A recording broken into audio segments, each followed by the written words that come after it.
Hi, I'm Les Wilkinson with the law firm of Wilkinson Magruder, your Social Security disability attorneys. And I'm here with my law partner, Andy Magruder, to discuss several issues involving Social Security disability law. Andy, we often get clients come in and they get this paper from Social Security that says, hey, we overpaid you. You owe us $20,000. And they come in and say, well, what's this?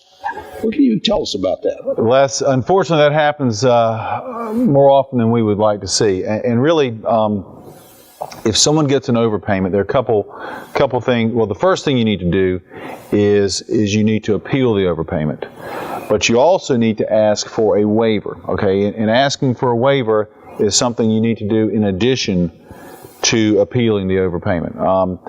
In asking for a waiver, essentially what you're doing is you've got to lay out your financial situation, and if you cannot afford to pay them back what they're asking for, oftentimes they'll reduce the amount, and occasionally they'll eliminate it. But again, you've got to ask for a waiver in addition to appealing the overpayment. And unfortunately, what happens is, sometimes Social Security will miscalculate their numbers.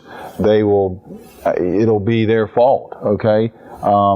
It won't be the fault of the claimant, but if you're overpaid, regardless of whose fault it is, Social Security is going to want their money back. And again, that's why, particularly with a waiver, and you've got to ask for it right away.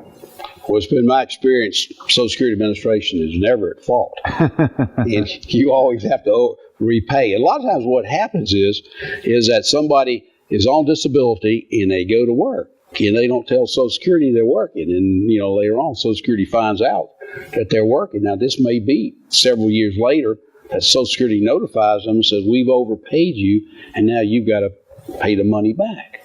And so, if you have disability and you start working, which is hopefully what you'd be able to do, go back to work, is you need to notify Social Security of that so they can take action then, and you can take action then so you can avoid that overpayment. Exactly.